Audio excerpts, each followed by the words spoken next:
Hi everyone, and welcome back. We are today going to be looking at our last book, and that is Matched by Ally Condie. The first part of this lecture in the series is going to focus just on young adult dystopian novels in general, and then at the end of it I'll talk a little bit about Ally Condie's book specifically.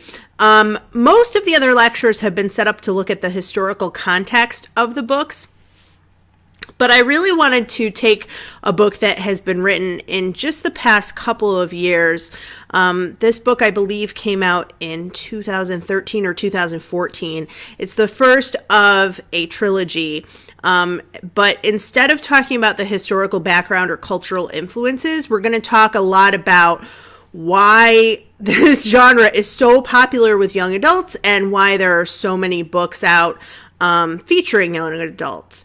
I have a lot of read-alikes for this one, and I just picked 5 for you guys at the end of the second lecture, but I chose Matched very deliberately for a couple of reasons. Number one, I think that it looks at some of the themes that we've been talking about, like writing, categorization, sorting, having a very controlled society, using technology to pacify people, some of those things. The other reason is that it's not possibly the best written book of the genre. I enjoy it, but from a literary standpoint, this is much more popular fiction than literary, whereas Handmaid's Tale is much more literary than popular fiction, right? You have a very slow plot development. It really is a character study of Offred and her circumstances. Match is a popular book, but it really exemplifies everything about this genre for young adults. And we'll talk about the features of young adult dystopia and then how Matched kind of fits into that trend. This is a quote that I just love from this book. "It's strange how we try to hold on to the past while we wait for our futures." And that is a big theme in the book, looking at the history and looking at the future, looking at your past self, looking at your future self, thinking about your future, rather thinking about your future self, is a prominent theme in this novel. So let's get into it. Where we left off, dystopia. We looked at an oppressive fascist society where science and history have been lost, an anthem. And then we examined a highly scientific society. People are controlled and pacified through entertainment and drugs and psychological conditioning in Brave New World. And then we discussed feminism and religion and the return to a puritanical system in The Handmaid's Tale. So I tried to get you, and I hope I did this. There are 2 books here, Anthem and Handmaid's Tale, where people are controlled through fear and oppression, right? There are people who are hung in Handmaid's Tale. There are long jail terms in Anthem. And then in Brave New World, we had sort of what seemed like a softer society, seemed like almost more of a utopia.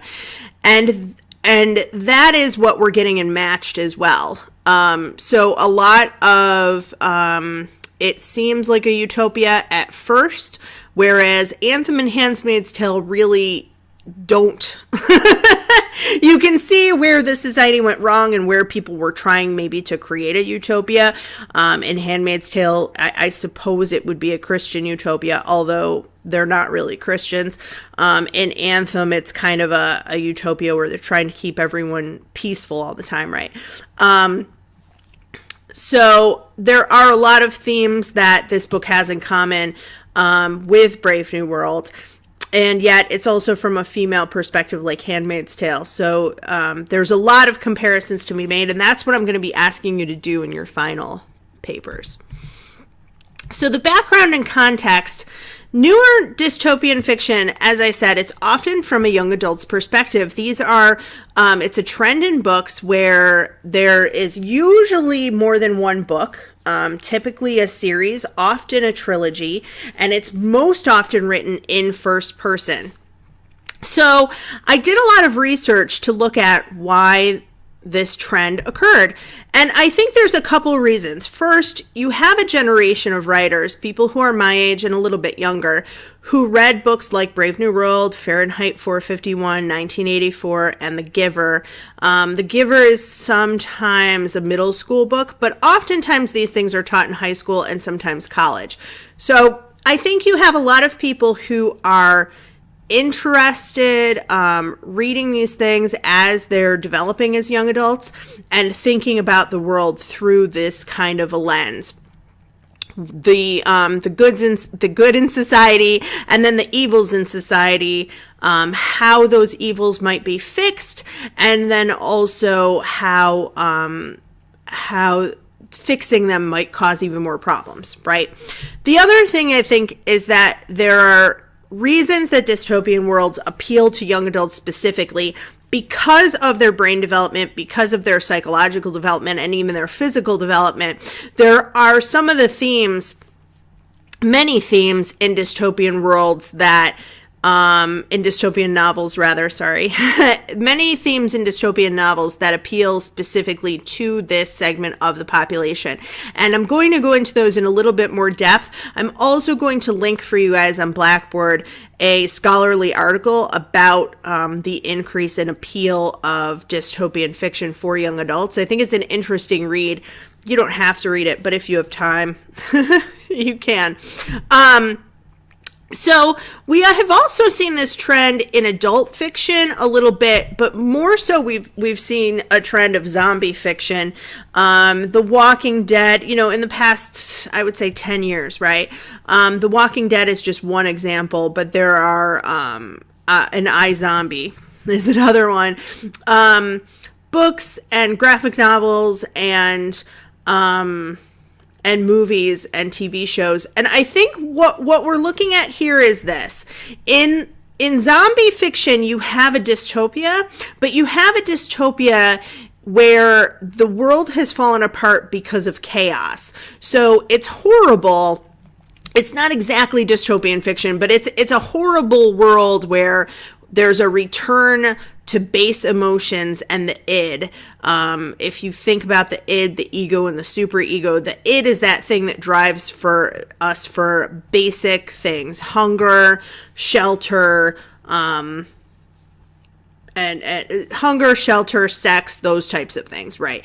So the zombie trend is tapping into a fear that people will lose control or that society will fall apart and it'll become completely chaotic, right? In the dystopian works we've been looking at, the fear is the opposite for these writers. These writers fear that the world will fall apart and there will be over control, right? People struggling for individuality, people struggling to tap into some of the baser emotions and to tap into things like creativity and love and things like that. So I think that what we're looking at is an understanding that our society have the scales of justice, right? Justice is supposed to be blind, but you can also see that her scales are very carefully balanced. And that is how society, particularly the United States at this point in time, and really throughout all of history, democracy is a careful balance to keep because people can vote one way or the other. Sometimes checks and balances don't work. So if something were to happen to take away that checks and balances system that we have in the United States, would things completely fall apart and become chaotic? Would there be anarchy? Would there be zombies roaming the streets, right? Or would it go the opposite way? Would there be too much control? Would there be too much government interference? And this is something that, Republicans and Democrats debate on. How much should the government interfere? A lot of times, Democrats or liberals will say they should have more control in government. There should be more social programs to prevent chaos. So things like Social Security and Medicare and safety nets like that for people. And people on the other end, Republicans and conservatives, want to sometimes say, no, there should not be those controls. Oftentimes people who are libertarian especially. So there should be no control because the government should stay out of our lives so that we have more freedom. If there's over control, that's a problem. And honestly, you need both points of view to keep that, to keep justice and to have a society that functions. You really have to have this balance. But I think that right now people are worried about that, and they have been for a number of years. And I think that that's another reason that these works have become popular. Sorry if I talked too long there. So dystopian traits in society, things that we have seen and things that are in these young adult books. There's some type of inciting incident or catastrophe where the world was nearly destroyed. There's a desire to create order from that chaos. There's an erasure or revision of history, excessive measures of police and military. It's something that we don't see beginning in Matched, but we kind of see it as the book progresses. There's a loss of freedoms, so freedom of press, freedom of speech, freedom of religion have been abolished. Media manipulation and propaganda. Kind of a lot of times these things go together, right? There's a loss of freedom of speech. Then we lose freedom of press. Then because of that, they also erase or revise or edit history. And therefore, they are able to produce propaganda. Flawed or abused technological advances and flawed or abused medical advances. This is a quote from Cicero. To be ignorant of what occurred before you. To be ignorant of what occurred before you were born is to remain perpetually a child. For what is it worth of a human life unless it is woven into the life of our ancestors by the records of history? It's a really good lesson. I think that history is being lost along with literature right now. People think that it's boring and that they don't want to read and that they don't care about what happened in the past. And the old adage is that if you forget history, you're doomed to repeat it.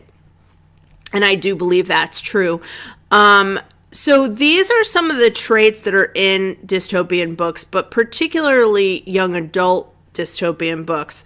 And the quote I have here, to forget what happened before you were born, let me get my pen, is to remain perpetually a child. That's kind of the key. Sorry for my weird writing there. My mouse is not working great. So, yeah, remaining perpetually a child. And that, I think, is why these books are so popular with young adults. Because the ones that we have read already, you see people move from ignorance to wisdom almost as if they were children and now they come to their full adulthood because they see the world for what it really is, right? So much more so when you have a teenager going through this process in a book that really symbolizes and mirrors the process of moving from being a child to being an adult. And I'm going to talk about that more in a minute. So dystopian traits in the individual, some things that you will see. We've talked already about the division and categorization of people, collectivizing land and goods and taking them away from people and how that affects them, not on even a large societal level, but just on an individual level. The loss or limit of personal freedoms, education, housing, choosing a spouse, and choosing a career, right? So these are things that adolescents are kind of preparing for. They're asked continually, what do you want to be when you grow up? And then when you get into college, I try not to do this with people. I do sometimes with my students just because I'm curious, but what's your major? What classes are you taking? What do you want to do when you finish? Sometimes, man, just take a break and enjoy where you are.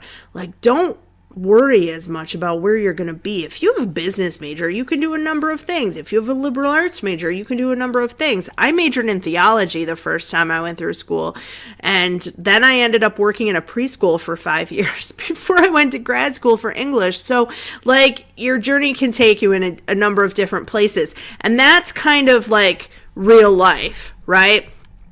Creativity requires the courage to let go of certainties. That's our quote over there on the side. But we have a trend right now of over-parenting children and of over-controlling them, and we are producing some children, and you can look scholarly articles and medical studies about this, but we are producing a generation of children coming up who are extremely anxious because of the pressure of, what they're going to do in the future, and, getting into the right kindergarten so that you can have a jump start on first grade instead of just, playing like 5-year-olds should. So some of these are the reasons that limited emotional range as well. Some of these are the reasons that people trend toward dystopian literature when they are young adults, because young adults are forming their identities, and dystopian fiction is all about the erasure of your identity, right? So you are at a point developmentally where you are trying to move away from the family unit and move toward your peer group when you are about 13, 14, all the way up till about age 18, 19, and even sometimes a little bit past that. But really 13 to 18, you move away from your family unit and the values that they had and the identity you formed with them, and you rebel in whatever way you rebel. It doesn't necessarily mean drinking. It just means that you try to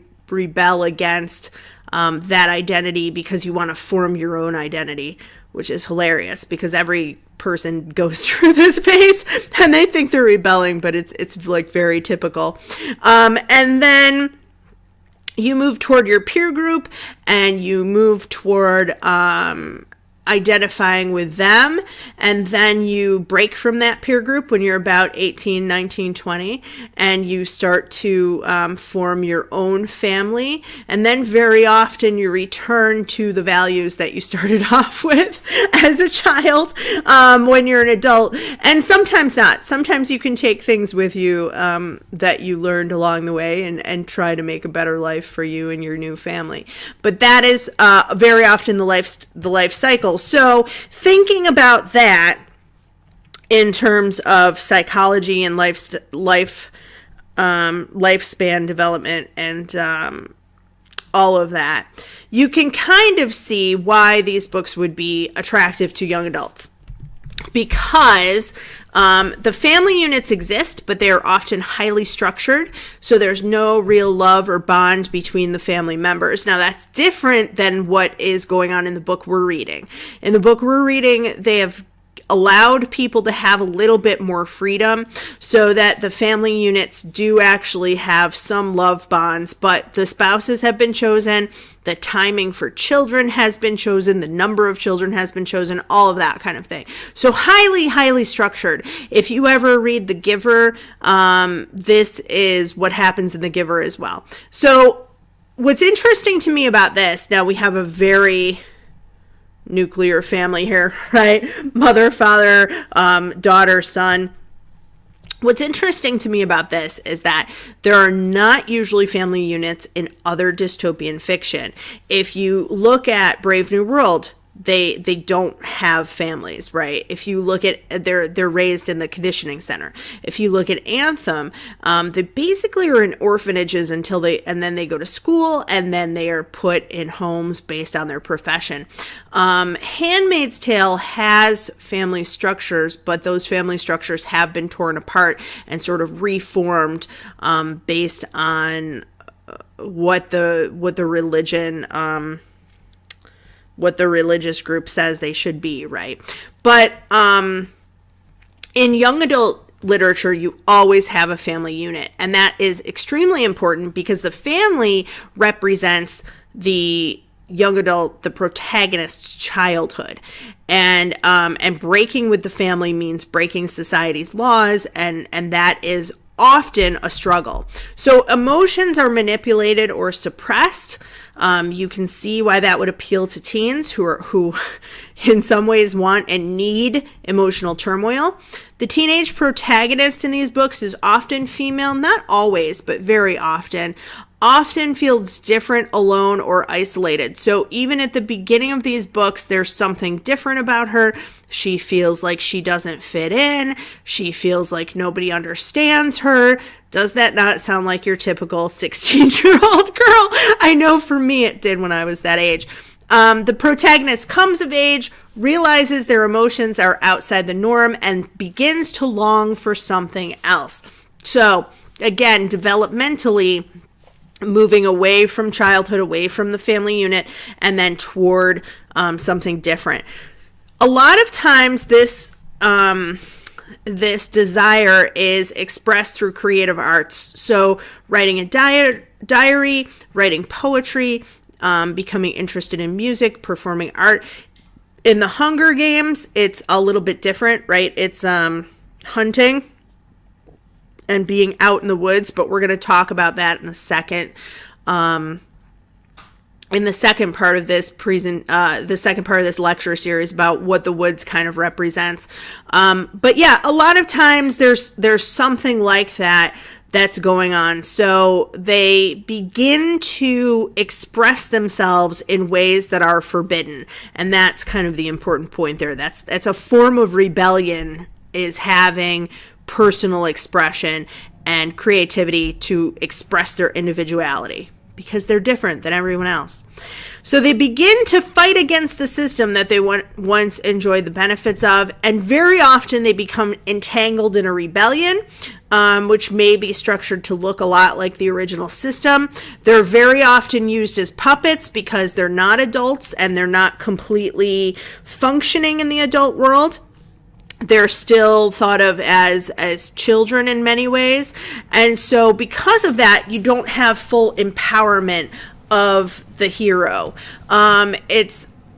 It's very much, though, like many of the other books we've read, the hero never fully has power because the society has power, right? It's just that here the society is also embodied by the parents, sometimes by the grandparents if there are any, reflected very often in their siblings. So they feel different, but they see their sibling kind of being a normal society member. The love triangle is another thing that is very often, I like that graphic. The love triangle is very often featured in these books, and we do have one in Matched, which is one of the reasons that I picked it for you. So we have a beautiful female with many options, and usually there is a tall, dark, handsome, brooding, and then a cute, blonde, sweet, sensitive kind of type. Not always, but a lot of times. How will I ever choose? Oh no, I don't know what to do. Love is typically a suppressed emotion in these books. We've already seen that. When the hero or heroine begins to feel love, it is often for a person outside the societal norm. So usually there's someone who has been chosen for them or who they are supposed to go with, that sort of represents the society. And then here we go. So the person who's safe, expected, and approved of by their family, and then also the government. Right? Or they can rebel and go with a person who is unknown and dangerous and approved of only by their heart. So love, like creative expression, is a rebellion. And this person, the first person represents their old childish life, and the second represents their new adult life. It's a trope that is repeated over and over and over again. And I know we're not reading the Hunger Games, and I hate to use them as an example because I just talked about them a second ago, but what's interesting to me in the Hunger Games, if you've read the book or seen the movie, is that Katniss's tall, dark, handsome, and brooding person represents her old, childish life, and the person who is approved of by the society is the person that she's in love with, but also she doesn't want to be in love with him because she wants to rebel. So it's kind of an interesting twist, where most of the genres kind of have just this plain trope over and over and over. They kind of put a twist on it, that her heart, following her heart means following the society's rules, which to me is kind of interesting. So in these books, they explore and navigate their platonic and romantic relationship as part of their break with society. So might start off as friends, or one person is a friend, and then things progress from there. Now, we've seen, the romances in the other books are quite different. In Anthem, it's a very flat, hero meets heroine, and he's the hero of the piece, and she's his golden girl. That came out weird. she's the golden one, and he just loves her and goes for it, right? And we don't have much emotion there. In Brave New World, it was a lot more about sex, and even the love that was there, with John and Lena was still very physically based. Bernard felt physical affection for her and wanted to be different, but maybe wasn't really as different as he thought. And then in The Handmaid's Tale, we have the family structure that was pulled apart, and these sexual relationships that may or may not be emotional as well. Well, in young adult novels, the love triangle really is central, and it's important for character development. And there is a lot of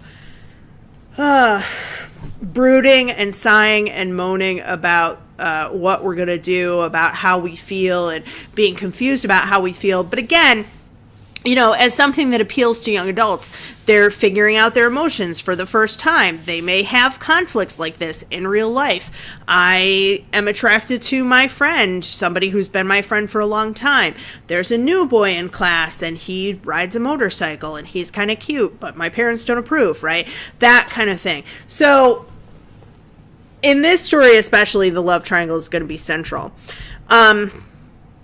Young adult dystopian novels, as I said, they represent really a teenager's coming of age. As a teen moves from childhood to adulthood, they question the norms, see the flaws in society.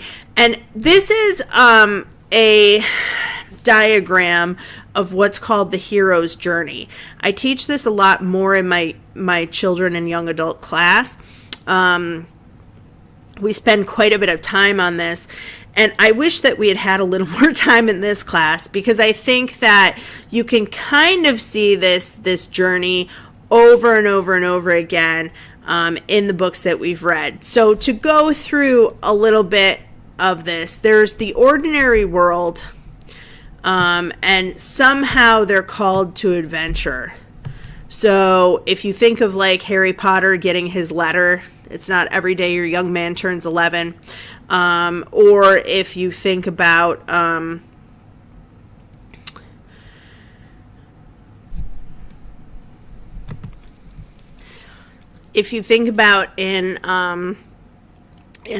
sorry, I lost my voice for a second. If you think about in Star Wars, where Luke is called to go and train with Yoda, or as I was just talking about with Hunger Games, which I'm sort of regretting now that we didn't get, Katniss volunteers as tribute, right?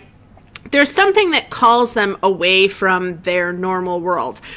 A lot of times they will meet a mentor, someone to kind of aid them on their way, and then there's different tests along the way. At one point they go into what's called the abyss. There we go. The abyss is sort of representative of facing their deepest fear. When they do face that fear, they can then move on to their challenge. They cross another threshold to go into that challenge. And then very often they return from the challenge. There it is. They have a showdown, and then they're in some way resurrected, and then they return to the real world, having conquered the world that they are moving into. So a lot of times in dystopian fiction, what we have is this ordinary world here is the society that the person lives in. This special world is the world that they discover as young adults. They discover this special world. It's sort of like in The Wizard of Oz, the man behind the curtain, right? So if you've ever read The Giver, it's a society very much like the one in Matched, where it's highly technological, and one boy is chosen basically to take on all of the emotions that the society is suppressing. So that's him moving from the ordinary world to the special world. In Anthem, the ordinary world is that collective society. The special world is the world in which our hero, Equality, learns about science and rediscovers the light bulb. In Brave New World, we have the ordinary world of the Brave New World, right? And then almost a special world with the reservation. And then in Handmaid's Tale, the special world is just sort of learning knowledge about what's going on, and possibly even going to Canada, although that's a little bit nebulous. So in this book, in Matched, really I want you to look for the ordinary world is what Cassia, our hero, knows.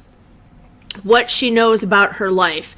And the special world is kind of like hidden knowledge, and again, looking behind the curtain and seeing what's back there and what's really going on. So anyway, this is a pattern that's repeated a lot in these books. So our society in this book, Cassia lives in a high-tech, highly controlled society. Cities are carefully planned out. Every aspect of the citizens' lives are controlled. What they eat, they're not allowed to share food. They're given to eat, and they have to eat it. Their dreams are somehow monitored. She makes some mentions of this, though it's not really clear how that happens. But where they work, who they marry, how many children they have, when they die, everything is controlled. As she says, it's one thing to make a choice, and it's another to never have the chance.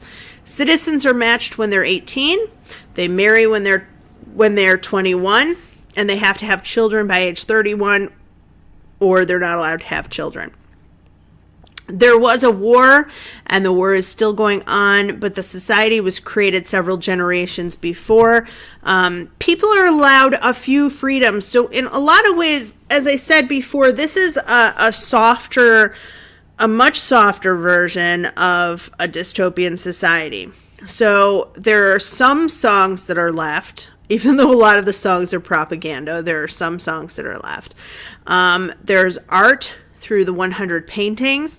There's literature with 100 poems and 100 stories. Every person is allowed a historical artifact. Not everyone has them, but they are allowed. And they seem to have sort of choices. So, for example, they're allowed to pick what summer activity they want to do, but the choices that they have are almost like false choices, right? It's almost as if I said, you can choose anything you want to wear out of these 3 outfits I'm giving you. There's 100 dresses as well, and she has a matched banquet where she has to pick one of these dresses. So yeah, it's that kind of a thing. Here, you can read any book you want as long as it's on this bookshelf, right? But people have the illusion of choice, and in that way, I think they're more easily controlled. And to me, the society she set up, like I said, I think some of the writing, it's not, as great or as literary as Handmaid's Tale, but I think that the society in this book is really the most realistic. truly the most realistic. And I believe this because I think it's a highly likely scenario that if people were given some choices, that they'd kind of be okay with that and that they wouldn't rebel. And that if they had a little bit of music, a little bit of history, a little bit of literature, a little bit of art, they might just kind of like those things and they might be okay with it. And, you know, that people are kind of pacified by this peaceful society that they live in outside of the war that's going on sort of in the outer realms of where they live. It's like a little 1950s town. Everybody has a little garden. Everybody has a nuclear family with 2 kids. And it's very pleasant. And it's almost one of these situations that I really want you to think about this while you're reading, you know, and I kind of think for all of the books, but for this one in particular, would it be worth it? Would it be worth having peace and having peace and peace of mind to just have somebody pick who you're going to marry, and you know that it's going to work out. You know that it'll be fine and that you'll have a happy life where you both have good jobs and 2 kids and you don't have any worries. And you just let someone else pick what you have to eat so that your body weight is always perfect. And yeah, they picked your job, but you kind of like your job, and they picked it based on an algorithm. Would that be worth it? Would it be worth giving up, you know, some of the things of personal freedom and personal expression and individuality? I think for a lot of people, to be honest, I think that it is much more it's a lot more appealing than something like Anthem or Handmaid's Tale. But I think that that's the difficulty there. So the basic plot of our book, the matching algorithms are key. A lot of people are sorted. A lot of people do sorting. So what's the personality? How are people matched up? That's something to look for. Cassia goes to her matched banquet. So a matched banquet is where you at 18 finally see the picture and get the bio and get to see on a screen the person that you have been matched with. Most are from other neighborhoods to keep the gene pool fresh, I guess is the word I'd pick. So surprisingly, she's matched with someone from her own district, which is said to be quite rare, and it has not happened that most people can even remember. Her friend Xander, who she's matched with, is happy about the match, and at first Cassia is happy as well. A mistake happens on her portal. Everyone has these portals in their rooms. They're sort of being watched all the time. But she goes to enter in the information about Xander into her portal, and she is shown a different match. Kai, a boy she also knows who's also from her district. Or her neighborhood, I should say. So after discovering a secret that's known only by her grandfather, she gets to know Kai. He's been marked as an aberration. So those are people in society who are not allowed to marry. And so he could never have been her match, or at least that's what she's told. And she faces the choices as she comes of age. Should she rebel and think outside societal norms, become an adult, or should she remain a child and return to the safety of her own life? And her choices, this is, I think, what I think is interesting about YA dystopia. That a lot of the other dystopian novels, it's man versus society, but we're looking at, the consequences just on that one person, right? If Offred tells what's been happening, maybe one of her friends will be killed. But for the most part, if she gets caught, and she's going, to jail, or she's going to be put to death, right? In this book, and similarly for Bernard in Brave New World, it's just on him, right? In this book, because there are these kind of faux communities that the society has created, Cassia really struggles with her choices. They don't just affect herself. They affect Kai. They affect Xander. Her parents could get in trouble, her brother, her whole community even. And so because of this, the stakes are raised a little bit. But also I think, again, it's a little bit more realistic. If you had this type of society, this is the type of thing that you would worry about. And you would not, like equality and liberty, just go off together, right? Not without some real consideration about the other people and what was going to happen to them. So, so this is the basic beginning of the plot. I hope that it helps to clear up some things about our book. And in our second, oh, I forgot about the science. Sorry, guys. The science in our science fiction. Really, the matching thing is the first place we see people being sorted. So tracking citizens' behavior, using algorithms. How will their future choices be determined? High-tech surveillance. As I said, people have portals in their homes. We do find out that they are sort of punishing people, but this is something that Cassia begins to learn very slowly. How they're punishing people, but also why that's going on. Using pharmaceuticals to control behavior, much like Brave New World, but in many a little bit different ways. So I don't want to get into too much because you kind of learn about the 3 colored pills that people carry and why they carry them and what they're meant for. Psychological conditioning from childhood, again, like Brave New World. So a lot of this is done more in the schools and what they're taught than it is extreme psychological conditioning like we get there. Control of the environment is a really big issue in this book.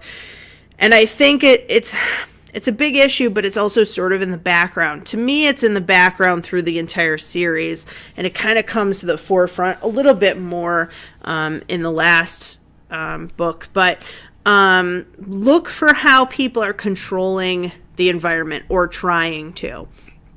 Using information to sort, again, algorithms, sorting information, tracking people's behavior. We do this now. We're going to talk about where we see this dystopia today. How are you being sorted? How is your information being used? This is, not in a conspiracy. Not in a conspiracy theory kind of way, but just some basic things, even tracking cookies on your computer. This book kind of takes those to the extreme and shows what could happen if the government were to get in on that. And eventually how scientific advancements are used in war and how people have been sorted and categorized. So that's the basic premise of the book. And in the second part of this lecture, we're going to talk a little bit more about the themes and the symbols, the motifs, the characterization, some of the literary allusions, and then where we see this dystopia today. So that's it. I hope that you got something out of this, and I look forward to reading your papers. Thanks.